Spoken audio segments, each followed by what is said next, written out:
Hi, I'm Bran, and I love Netflix Christmas movies. I'm Dan. I despise Netflix Christmas movies. I'm Jax, and this is going to be my mom's favorite movie of the year. I'm Alonso, and can you retract a cream? And this is the Deck the Hallmark podcast. Deck the Hallmark, it's his podcast. Brandon and friends host his podcast. We hope you like this jolly podcast.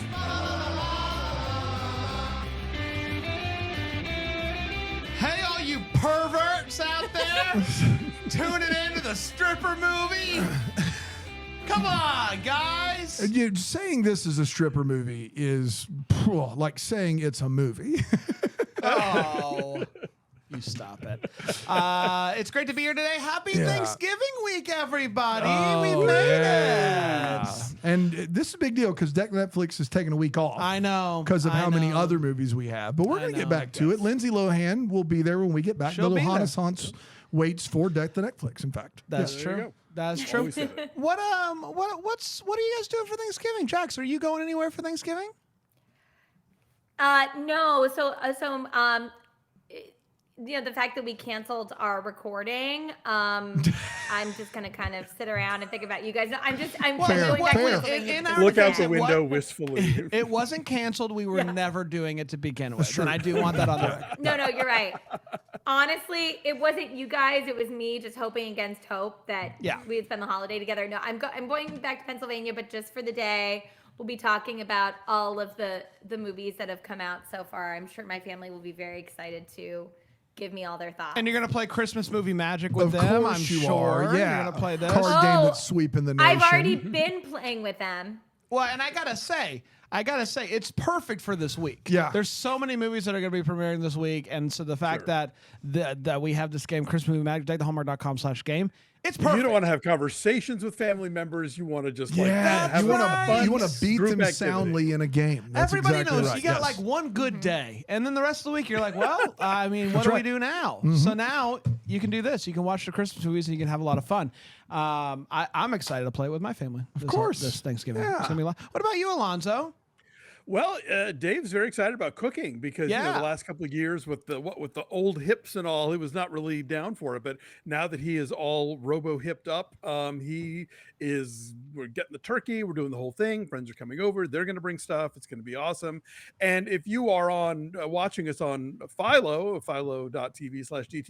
you'll see behind me that we have begun the actual Christmas decorating process for the apartment. And if you want to follow that process more closely, check out our Instagram account, DXAXTree, where you see all of our Christmas stuff as it comes out of the boxes and goes onto the shelf. I was going to say that. Follow. Yeah, I was going to say, I knew you were decorating already, Alonso, because I follow the account. And that's, I mean, it's the follow of the holiday season, I feel like. Yeah. It is, 100%. For sure. 100% it is. Yeah. What are you doing? Just doing my normal Thanksgiving thing that I do every year. We go to the. Are you going to ignore me like you did last year? I did. What do you mean ignore you? You know what you did went last to your year. family's You house. know what you did I went last to the year. aquarium. What are you talking about? I came over to your house. I knocked on the door and you didn't answer it. Really? Yeah. I wasn't home. You put a 10-foot inflatable penguin in your backyard. It was facing me. It was an abominable snowman. Facing me. Yes. Not facing the street. Nobody in the street could see it. That's right. Facing me. Saying hi, Daniel. That's Hi. right. Yes. Okay. So I don't want to hear it. Now, Daniel, you are Mr.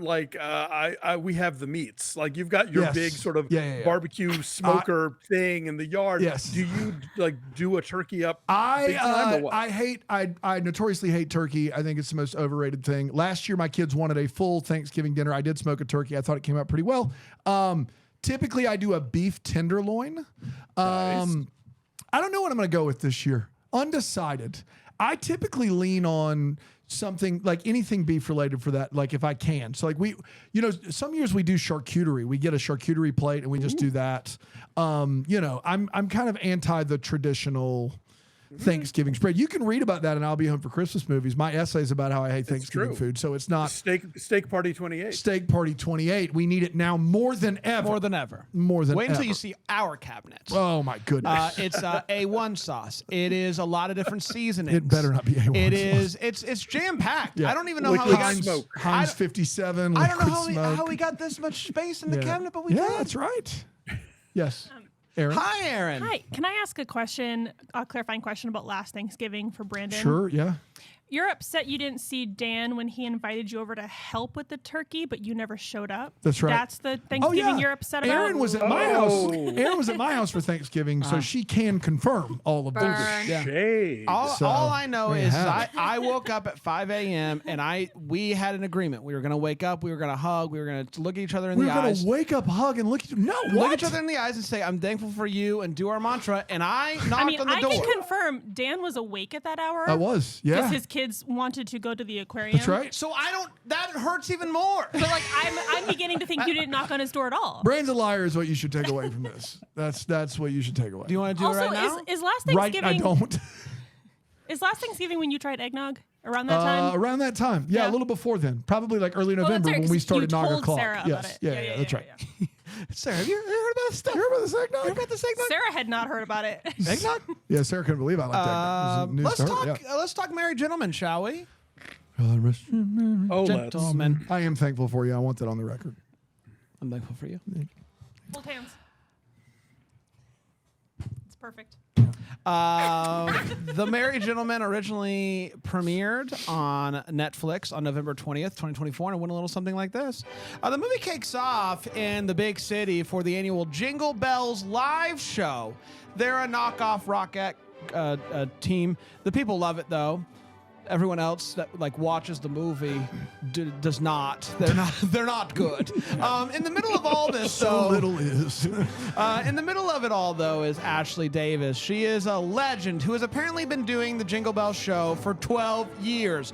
Her boss asked to see her one night, and after a show, tells her that she's not being aged out. No. But she is being replaced. She doesn't even get By to... someone much younger. And then they call her Lacey by accident, I believe. I don't know. It's crazy. Oh, that's sad. Took she you a doesn't. second. I know. I was like, wait, that didn't happen. It did happen in real life. though. Yeah, that was your. Allegedly.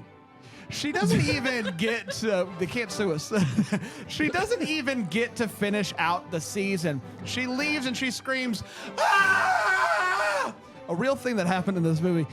She goes home to watch some Netflix Christmas movies, as you do in a Netflix Christmas movie. It is legally required. Yep. And drowns her sorrow in popcorn. Her mom calls and says that since they know that she's too busy to come home, they're going to come to her. They even bought tickets for the Jingle Bells, and she says, no, that won't be necessary. I will come to you. So she heads to her hometown of Sycamore Creek and is dropped off at the Rhythm Room. The Rhythm, I've heard about this, and I don't know if you've heard about this, Dan, but I've actually heard it's going to get you.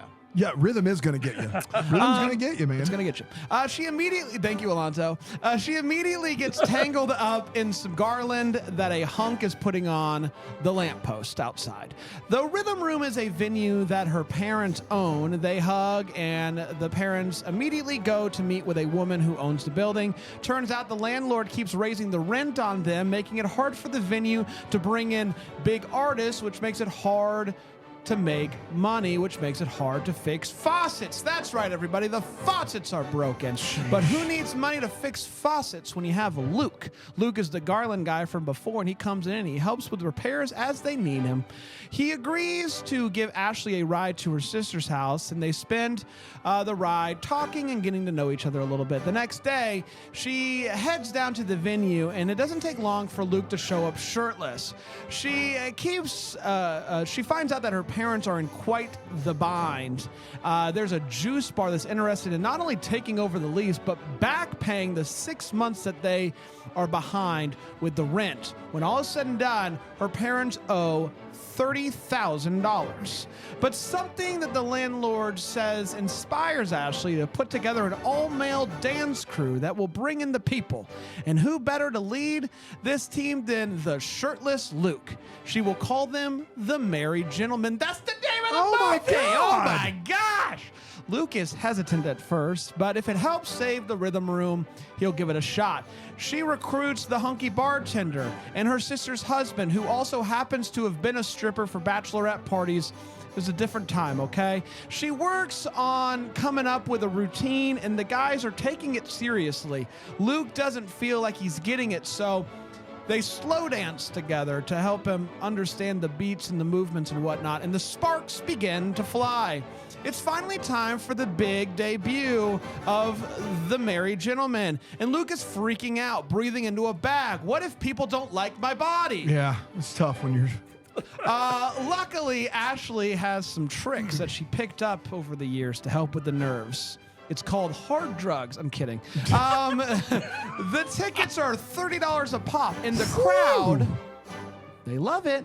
The boys crush it. The crowd loves it. Everybody is into it. The night is a success. The landlord tells Ashley to keep up the great work. She's interested to see how this works out for her.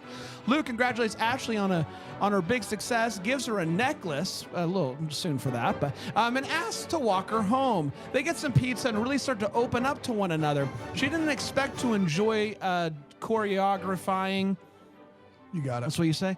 And directing a show as much as she did. She thought she'd missed the performing, but she didn't. She finds another dancer, and they start putting together some new dances because everyone knows 4 is better than 3. Yeah. Everything is going great. They're even selling out. But one of the guys slips and falls, spraining his ankle just before showtime of one of the shows. This throws the boys off. We can't, when we're used to having 4 on stage, you can't dance with 3. So they have to pause the show to figure something out. Luckily, there's a guy named Danny who's just always at the bar doing crossword puzzles and has learned the dances through osmosis, and he joins in on the fun. It works. Another successful night, and after the December 21st show, they're only about $10,000 short. Ashley goes to talk to Luke some more in his barn. Talking leads to dancing, and dancing leads to kissing. They are so close to the $30,000 goal when Ashley gets a call from her old boss.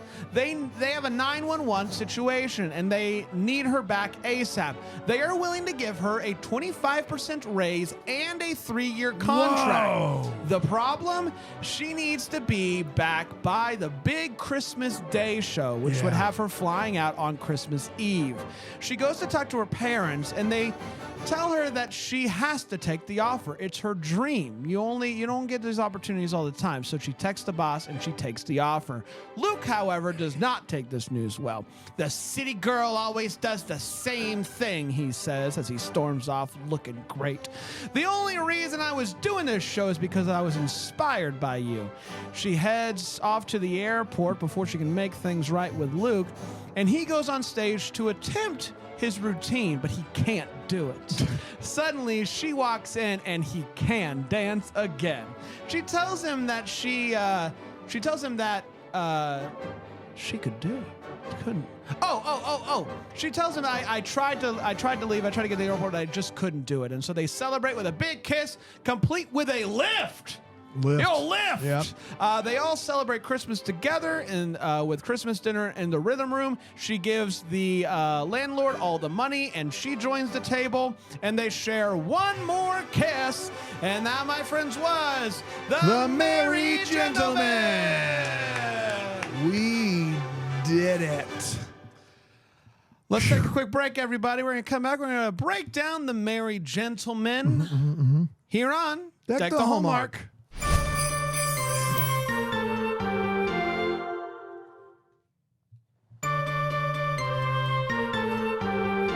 Welcome back, everybody. We're talking about The Merry Gentleman, the latest flick from Netflix. Let's break it down. Let's talk about it. We're going to start with a hot take. It's where we share exactly how we felt about this movie. We do not hold back, and I will start with you, Jax. Jax, what'd you think about The Merry Gentleman? Before I dive into this, am I giving 2 peppermint mochas energy? I feel like I'm a little bit slow and behind. You are a little bit slow and behind, but it's not too bad. It's not 2 pep mochas bad. It's just a little bad. Yeah. It's not 2 pep mochas It's bad. 1 pep mocha. Okay, then we will forge ahead. Yes. 1 pep mocha. Okay, so to me, this very much felt like a parody of a Hallmark Christmas movie down to like Chad Michael Murray's awful hair or wig. Same with Britt Robertson and her wig, but it wasn't funny enough to be a proper parody. But they did hit all the beats of what a parody of this would be. Although I have to say, what really did have me laughing, even though this whole thing wasn't very funny or like that good. Like, look, it was fun. Like, I had a good time. It wasn't great.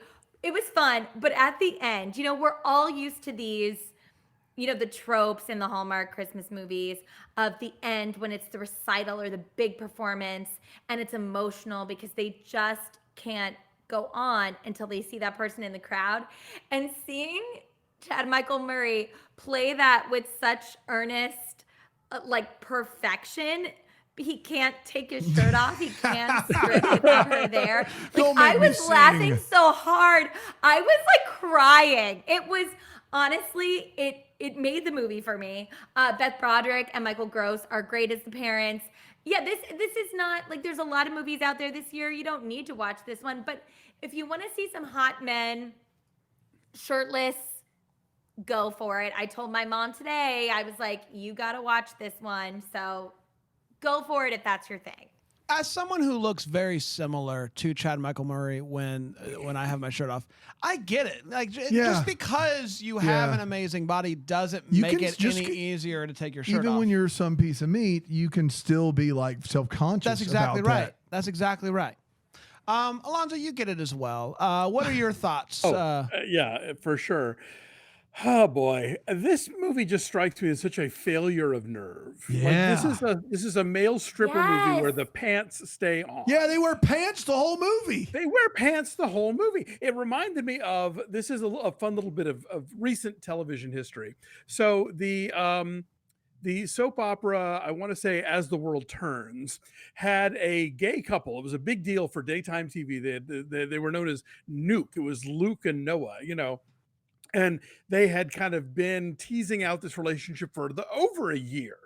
Finally, when the guys consummate, it happens off screen, but we see them walking out of the bathroom where they have both just showered. And apparently the original intent was they were going to come out wrapped in towels. And the network was like, no, we cannot handle that on daytime TV. So they come out wearing jeans with towels wrapped around their necks. Good gosh. And this movie has the energy of somebody who just took a shower and then immediately puts a pair of jeans on. The point of Netflix is to be not Hallmark, but you could have run this movie on Hallmark. You could have run this movie on Up. Yeah, you could have run it on Up. That's exactly right. I loved it. And I do want to say, I think it's possible. It's the most embarrassing thing you've said or done today. I think it's possible that Netflix made a stripper movie where in their mind as they were doing it's not a stripper movie. It just isn't. Would Brand be comfortable with this stripper movie? And they pushed it just to that limit and not any further.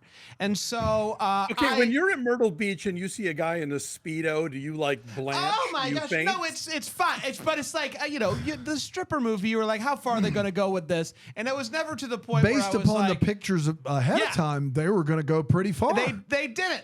I unironically thoroughly enjoyed this movie. I had an absolute blast. I teared up at one point. You should be ashamed of yourself. I was swept up in Christmas spirit. You are. And not only did I enjoy this is my favorite Netflix Christmas movie of the year. I had a blast. This is brand stamp of approval. I had a great time. It's the worst take you've given all year. Thank you. I'm honored. The worst take you've given all year. I'm honored to be here. I didn't realize Brand's integrity was on the table, but now I realize it is less than I thought. Yeah. Listen, this movie could have been a mildly saucy email. It is a movie. I love a mildly saucy email. It is a movie that Trojan horses in a bland Hallmark plot by telling you it's a male stripper movie. It isn't a male stripper movie. This movie, without and I'm going to quote the dancing numbers in this movie. Without the credits, this movie's 80 minutes. Without the dancing, it's probably close to 60. All of it falls flat. The only thing that has any semblance of working here is Britt Robertson and Chad Michael Murray do have pretty good chemistry together. The rest of this movie, could not be bothered to care. I did not get parody vibes at all, Jax. In fact, if I had gotten parody vibes, that would have been awesome. Those are the vibes I got from Confessions of a Christmas Letter, which a lot of people hated on Hallmark, and I was like, at least it's funny. This movie is not funny. It is dreadfully boring. How do you make a movie where they're trying to save the local bar with an all-male review boring? Like it is like an actively boring, bland, bad time. It is by far the worst of these movies. They're getting worse each week, but this one jumped off a cliff. I just, what was promised in this movie was a movie you couldn't, Alonso already said this. This was a movie that you couldn't air on Hallmark. Wrong. You could air this on Hallmark. This was less scandalous than Hot Frosty. You could, Netflix is just purely not taking advantage of the fact that they're Netflix. In Hot Frosty's defense, that snowman didn't have pants on. He didn't have pants on. If he had started with pants on, I'm sure they would have preferred him to keep those on too. I don't know. I don't know. Here's what I do know is that if you want to make a good movie that's chaste, great. Hallmark has done a few of those this year and will throw out a few more next year, I'm sure. You're Netflix. You can make that movie if you want, and that's fine. I don't think you have to be scandalous or spicy to make a good movie, but that was kind of inherent in the promise of the film. And it was, not only was it not that, it also wasn't good. It was bland and boring and could have not literally, guys, I can't explain to you how little happens in this movie. I have so few wait whats. At what point I wrote down, what is this movie going to do for the next 50 minutes? Turns out nothing. Turns out one guy gets injured and another guy joins. They don't do anything. This movie was actively bad across the board, and I can't believe it. Real bad. Yeah, but bring with a bunch of grumpy gills today. It's time for all the feels. Holly Goodfellow thinks she's making a joke. She said, what I'm hearing is Dan wanted to see more skin and gyrating. Yes. Yes. Yes. That's not a joke. Not enough butt. Like this movie, I don't understand why you would have this movie and not have that be a part of this movie. I don't get it. Bad movie. And it's not like by depriving us of those things, they made up for it in other ways with like dialogue or performances, whatever. Like, no, there's like, that was all this movie had going for it. And it's not even, we don't even get that. Yeah. Yeah. It's terrible. This is a real bad movie. Well, it's time for all the feels. It's where we talk about what in this video game is feels. Jax. Wait for it. Oh, I do just want to be clear before I launch into my feels that no, I don't think they thought they were making a parody. I think it looked like a parody with the awful hair. Like it looked like something you'd see on SNL, but not as funny as SNL. They Does that make backed into sense? one Like by they accident. didn't. It wasn't funny enough to be a parody. Yes, exactly. Yeah. Exactly. Yeah. Okay, so I as a proud bisexual woman, I do find men attractive, but I don't find men attractive when they're stripping. I'd much rather see women take their clothes off, but I don't think that's going to happen anytime soon. So I wasn't really like all horned up for this one. So I didn't get many feels, but the biggest feel I got was that when Britt Robertson gets that chocolate cookie all over her gosh darn face, and instead of it being a little spot, she just is covered in it and is a mess of a human being. I just was like, oh, she's really funny and adorable. So that was my feel for this one. Alonso. That's a real specific fetish, but okay. Yeah, a lot about what Jack says was information I didn't know, but I know now. It's always good to know. It's good to know. Gonna file that one away. I was amused when Britt Robertson is getting fired from the dance troupe, when the HR lady is like, it talks about our family, and it's like, that is such an awful thing that employers try to do, mainly when they're trying to exploit you or whatever. Oh, we're all just one big family here. No, we're not. Baby. I make it clear we're not a big family around here. I make it very clear this is let's purely not even pretend transactional. on that Mainly one. with your language. I liked the fact that we get the date by the marquee of the club. like they didn't do the usual like let's open the advent calendar door or whatever. Like that was new and different and using the space. I thought, okay, good job. Wow. I know. I was getting desperate for some feels here. That dog. Yeah, it's a great dog. That dog's a star. Mm-hmm. And a star in the Beautiful. bloopers too. Yeah, I didn't Great watch the dog bloopers. over. I was so mad at this movie, I didn't watch the bloopers. I stuck through. Yeah, And I have to say, like, for a movie that is this generally cruddy, the casting was pretty good. Like, Mark Anthony Samuel was in an indie I really like called Hot Guys with Guns. Michael Gross, Beth Broderick. The fact that we get, the cool rider from Grease 2 as the older married gentleman, I was like, okay, yes. Little Maxwell Caulfield, why not? They don't do enough with him. Yeah. They don't give him anything to play except for I too can take my shirt off, but he's there, That's true. Brand, before you go, I do want to say this. Having done Decom Descendants with you for a solid year, you should check that podcast out wherever you listen to podcasts. I know you have the ability to dig in and just decide you're not changing something, even when everything flies in the face of it as being the thing you need to do. I think you're going to sit on this one, and by the end of the year, you can't possibly tell me it's better than Meet Me Next Christmas. I don't think it's better than Hot Frosty either by a long shot, but you had a blast with Meet Me Next Christmas. I did have a blast. We all did, against our better judgment and common sense People and didn't rationale. like that. People were mad at us about that. But they weren't mad it was qualitatively bad. I think they were mad because it didn't hold it was nonsensical, which it was. They were mad that we didn't like Hot Frosty. Yes, that's what they were mad about. But I think you're going to look back at this. It's not going to end up number one on the Netflix board for you. I just have to believe that. Yeah, whatever you have to believe is are fine. people mad? Are people mad at us? People can't believe that didn't even know all people were mad four at of us, Jax, all four of us basically gave a thumbs up to Meet Me Next Christmas, which I didn't do, but I was close to doing that. And then all four of us basically gave up a tepid meh or thumbs down to Hot Frosty, which I stand by 100% both of them. I think we nailed it on both of them, but there's a solid 40 to 50% of the people out there that think we got it wrong. I think they're polarizing. I think the movies are polarizing. We just got four people on the same, side of things. Sure. I thought, and we will be doing a Netflix ranking episode at the end of the season, right? it's going to be. We are now after hearing this BS. Well, I don't want to rile you up again. Well, should I take that week off if we do No, it again? I want to hear it. Oh, I want no, to we're hear doing you it. cement it at the end of this year that this movie was better than those other two. And okay, just go ahead. Listen, I really enjoyed the scene where she finds out that she's gets the job offer and she goes out to her parents, and the dad initially. Obviously, the parents are just happy that she's home.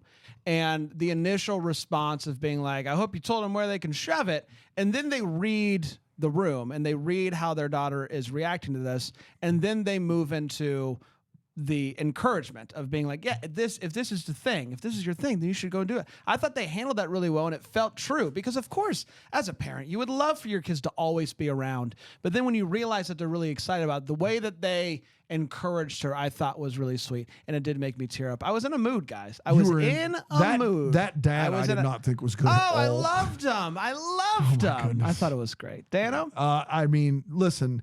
The scene right after that one, I don't remember it. Just like the rest of this movie, I don't have any feels. Did you remember the scene that I just said? I didn't. I was so put off by the fact that maybe you were in a mood too. It was I was a combination. watching this, and I don't know. You seem extra cranky about this movie. This movie's like. Are you more mad at this movie or more mad that I love this movie? The second. The thing is that I like. The first two Netflix movies, even Hot Frosty, which isn't great in my opinion, are really very good. There is something about the Netflix movies that I look forward to. Like Hallmark makes 41 of these things, 47, including Hallmark Plus. And it's like, yeah, you're going to get a few 5 gold rings and you're going to have to sit through it. And I'm going to have to take notes and act like I care. With Netflix, there's 6 of these. There's 5 of these, however many we're covering. And so after the preview episode, these 5 were kind of like my Super Bowl of this thing. Like I was very excited about these movies.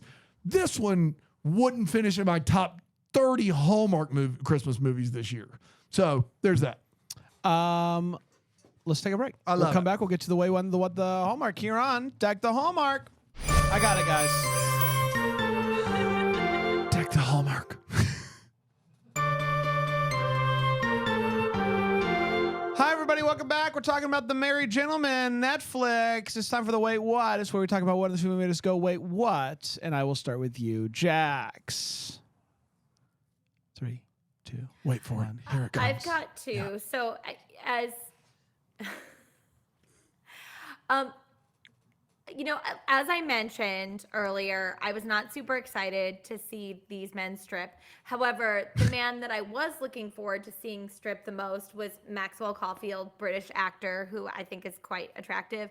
And he did an amazing job, but his nipples were covered most of the time. And I was wondering if that was intentional.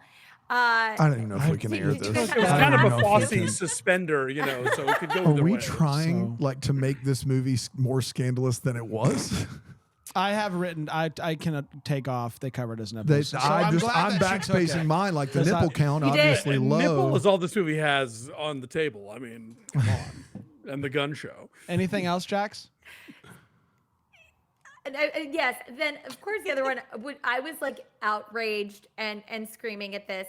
The fact that the entire cast of these 4 merry gentlemen are so tender-hearted in the most annoying way, really self-absorbed instead of tender-hearted, about her leaving to do her job. She's the choreographer. Like, the choreographer does not stay. No. And even the fact, I think the most that would have been realistic was Chad Michael Murray saying to her, I'm really bummed that you're leaving. I thought we had something. And yeah, this sucks. But instead, it is incredibly cringeworthy, and I was so angry about it. Well, Jax, can I ask you this? Were you upset that she didn't get back on the plane and go do the job that she loved her whole life, and just decided that she loved this other thing more? Okay. So yes, but I think that I would have liked it more if she would have gone back to the city and decided to do like choreography and other dance, because I do think they treated her like absolute crap. So I think she belongs in the city. Yes. I think she's found a new passion for choreography, and I hope she'll continue performing. So yes, I'm upset that she didn't go back to the city, but I also kind of wanted her to give it to the Jingle Bells too. Like I wasn't excited about her. Well, yeah, of course. Got it. Yeah. Alonso? Yeah, the Jingle Bells, I think, require some unpacking here, because, like, are they the Rockettes or are they a Christmas ranch? Like, what is the deal with them? Like, is a 3-year contract with them mean 3 actual years or 3 Novembers and Decembers? Like, what are we talking about? How big a deal is this, and how much of a job throughout the year is it? And I'm never clear on that. So that's bizarre. When they're doing the first performance, Beth Broderick sticks her head in the dressing room and says, doors are open. We start in 15 minutes. And I'm like, well, no wonder your bar is losing money. That's right. The doors open, and then you got to wait hours for the show to go on, and people drink. That's right. That's how you make your money, Beth Broderick. Like, do better at running a nightclub. Basic bar owning there. Yes. You do not do a male stripper act that has 0 crowd work. They should be grinding on those women. They should be lap dancing. They should be getting 20s shoved in their belt loops of the pants that they're all wearing. Like, they are on stage. Nobody rushes them. They come out into the bar afterwards, and nobody is like, it's all wrong. This is all wrong. And then, like, their opening night, 12 people show up, and they're like, wow, we haven't made this much money in years. I'm like, again, you are doing bar wrong. Yes. Because, like, nobody is here. And they try and build this up to a phenomenon where we get like, oh, it's sold out, and it's still empty. Not all that crowded. Like, to purge this movie from my mind, I went on the Criterion Channel last night and watched an early 90s indie called The Linguini Incident with Rosanna Arquette and David Bowie. And that one, there's a restaurant that becomes crowded, and dang it, there's a crowd there. Yeah. Yeah. That's the most Alonso thing I've ever heard in my life. to rid his mind and memory of the married gentleman, he went to the Criterion. He went to the Channel. Criterion Channel. You have to. As you do. You have It's to. got I was some so great mad stuff. at this movie. Okay, she's unpacking stuff out of the grocery bag so that she and mom can make a bouche de Noël. And one of the things she pulls out has like a bow wrapped on it. And I'm like, you bought that at the grocery store. What is that? Like, what ingredient do you purchase at the Sycamore Falls grocery store that has a giant ribbon tied to it? You don't go around your local grocery store and just put ribbons around groceries during the holiday season? Someone should. I think ribbon for start, carrots. Ribbon for peas. That's how you save money. That's right. No inflation go. there.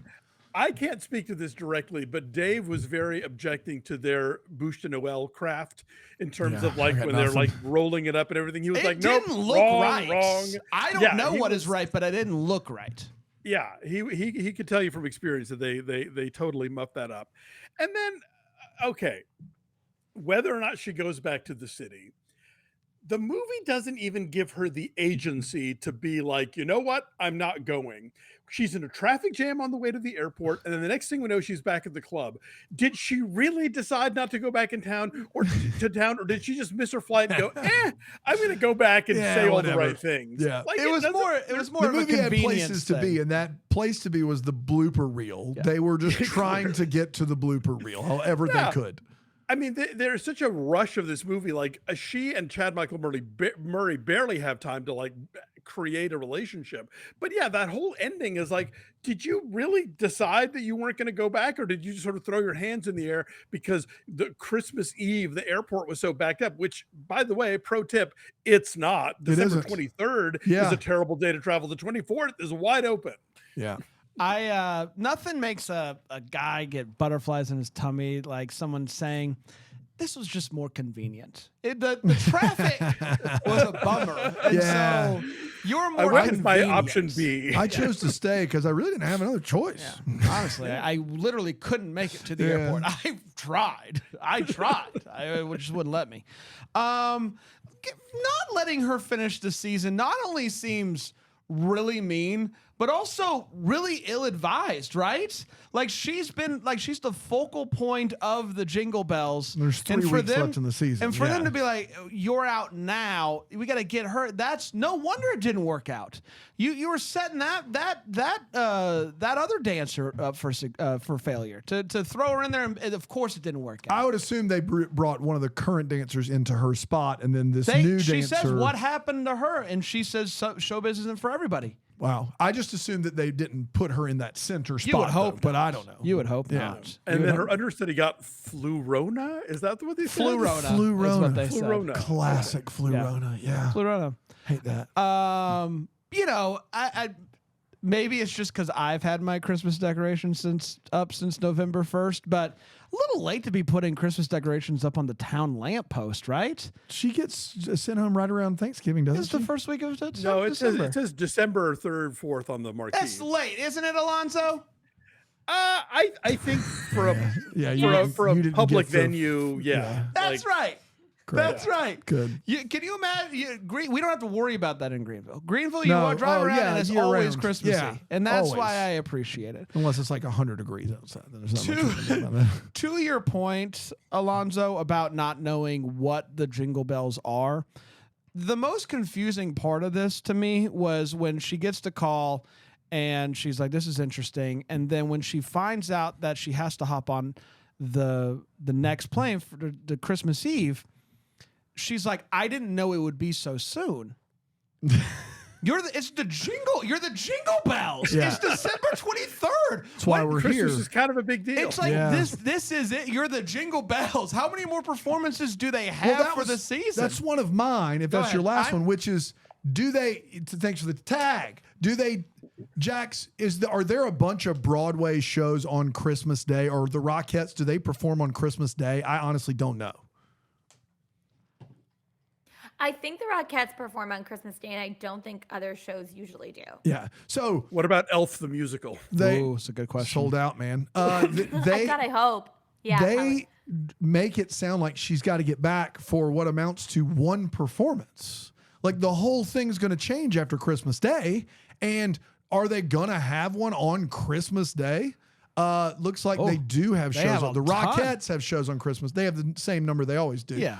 On you Christmas would think Day. that it would be less if they were going to do them. So like it's weird that they're rushing her back for one day of performances, and this is such a big deal, and simultaneously that she's surprised. Yes, like you're the Jingle Bells. That is the thing that you do. We need someone. Did you think she was calling about next? That's what makes me feel like they must.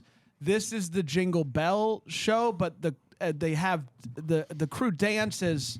Different shows. Yeah. That would be my guess. Right, then there are the Easter bells or something. Yeah, Easter bells. Yeah, Easter bells. I don't know what it is. The Flag Day bells. And Arbor Day bells. Great bell. And this is why we named our show Deck the Hallmark, because it makes the rest of the year not confusing at all for anybody, especially with the freaking snow globe in the background. People never ask us, what do you do the rest of the year? Never happens. They're Christmas movies all year long.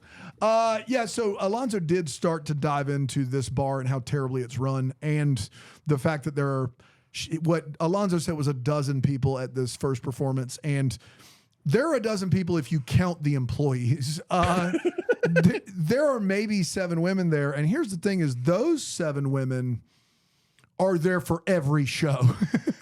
They're there for every show, and then $30 every night. So thank you. You add maybe for the rest of the shows, it starts to get crowded. Maybe 7 or 8 more people. You got about 15 people paying $30 a pop, right? So you're out that's $450 before you pay anyone, assuming everyone's doing it for free. It's going to take you 60 shows to get to $30,000 at $500 a night. You like that's not covering any of your expenses, and you're not letting people in early to drink. It just, the math isn't mathing here. This pants stay on all male review for 7 women that show up every night isn't going to save the bar. And may I remind you that all of that money just gets them to sea level. That doesn't actually save the town. Yeah, what about January? Yeah, when it just like, what are you doing in January? Married gentlemen aren't performing every night in January. You're not going to show, like, the movie doesn't bother to care about anything that it's doing, and it's unbelievable. There is a scene that is pretty well done where Britt Robertson teaches Chad Michael Murray how to slow dance, or at least like, this is a hold, this is a blah, blah, blah. But she's doing it like it's practice, and she is teaching him dance numbers that aren't anywhere in the performance. Like in no time would that show up in the performance. What she's teaching him has no bearing on what he has to do. So for that reason, kind of worthless, even though they do have good chemistry in that scene. And then lastly, as we do with all good leading dudes in these movies, she finds out that he's, got a passion, like, and his is wood carving. And she shows up at this barn, and he takes this sheet. Take the sheet off that door. You'll get that in a few weeks. She takes the sheet off this wood carving that he's done, and she's like, it's incredible. And it is not incredible. It is like someone is learning how to it is like cookie cutter wood carving. It's like the Paul Mitchell School of Wood Carving. It's like, it's not good wood carving. It just is passable, maybe wood carving. Everything it's else. What you say to a wood carving person who looks like Chad Michael Murray when they take their shirt off. That's right. Yeah. Exactly. There you go. Now you got it. It's time for What the Hallmark is, where we wonder what could have been, maybe happened, get some clarity to any questions that we still have. What are we still wondering about? That's what we're talking about. Jax, any questions that you would like answers to? 3, 2. Yes, and I think that the 4 of us can answer them in the movie that we are. I know you guys already have a Christmas movie in the works, but listen to this. Okay, so the Rockettes make between $36,000 and $39,000 a year because they only work during that season. Okay. But their benefits, like their health insurance, is for the whole year for those 2 months. Nice. But their health insurance covers the whole year. But they need things to supplement their income.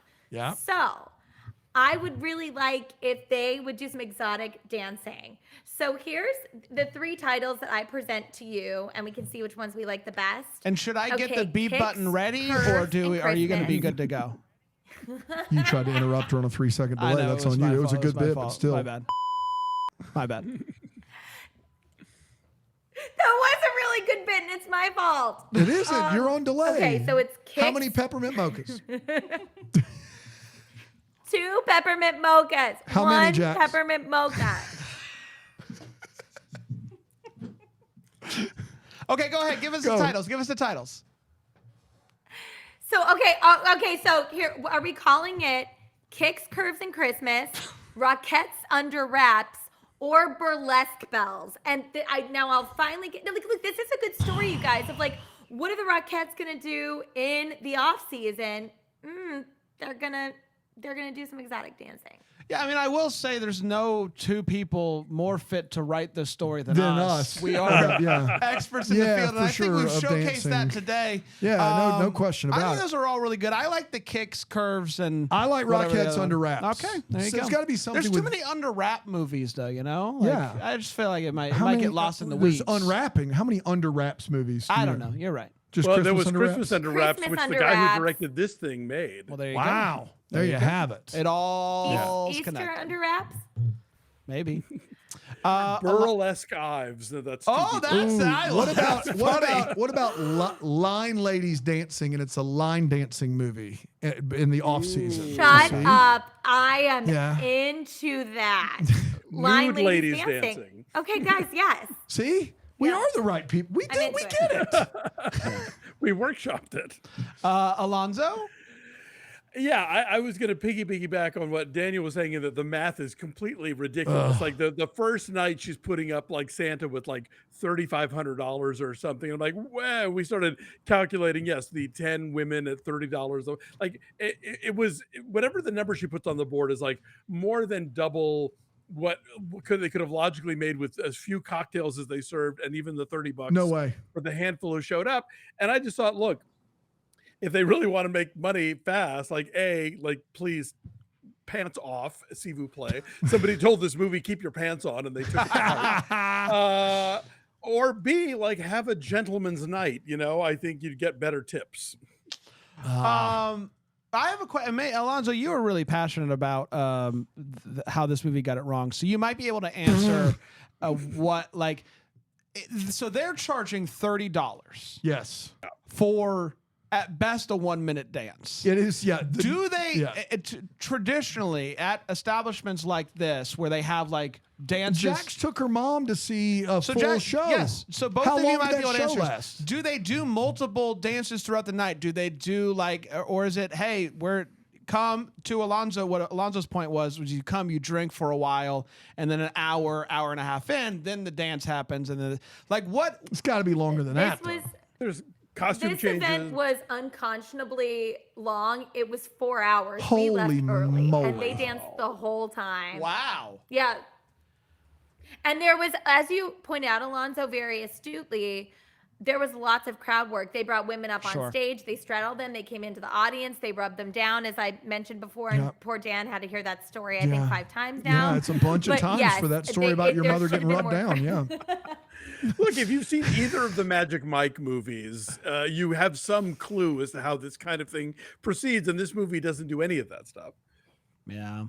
Yeah, I mean, to that point, I did do that one Yo Gabble Gavel about the exotic dancing. That's right. So I am an expert. You are. Thank you all so much for. Yeah, I was just like, that's it. Like, if I paid $30, even I, who enjoyed it, would be like, that's it for me. That's it. That's all we're getting here. Yeah. $30, and they're gonna come every night. How sad is your life? Yeah. That every night you're paying $30 for a 1-minute dance. And they keep their pants on. Dan? Yeah, I mean, I alluded to it earlier, but what are they going to do all year? What's the plan all year for the bar, for the Merry Gentlemen, for Britt Robertson's character? She has to make a living. Jingle Bells, anybody? She has to make a living, and she's now moving in with her parents, I would assume, and they are just now getting out from being underwater. They have a dance team that did that through Christmas review style, half naked. I don't know. I don't know what All the volunteer. plan is. January to October, save for Christmas and July. What's the plan? I just like any sort of inkling that this was a good idea to stay home and not go to the city. Would love to hear, because I thought she needed to be in the city, and that was very clear. And they didn't give her They didn't give her much agency all movie. Even in like how this whole thing plays out, it's wild. And I thought that was kind of the cherry on top. It's a Christmas bar. I will say it's just hard for me to imagine our boys ever leaving home because we're so fun. Yes. So I get it. Like if my boys were gone for a while and they came back and they hung out with us, they'd be like, I'm never leaving again. This is fun time. So as fun dads, yes. I get it. What we did, everybody. Congratulations to us. Be sure to tune into Philo, philo.tv/DTH if you want to. If you're listening to this episode and you want to enjoy it through an entirely different lens, philo.tv/DTH. So much to see. So much to see. do. That's exactly right. This crew will not be back next week. We got a lot of Hallmark movies to get to, but we will be back in a couple weeks. And the Lohanaissance will be in full force. That's right. Until then, may we be the first to wish you a Merry Christmas. Deck the Hallmark's a Bramble Jam podcast is produced by Aaron Shea. What? For more information on Deck the Hallmark, you can go to deckthehallmark.com. For more information on the Deck the Hallmark family, you can go to bramblejamplus.com. Deck the Hallmark is presented by Philo TV. For a free trial of Philo, go to philo.tv/DTH.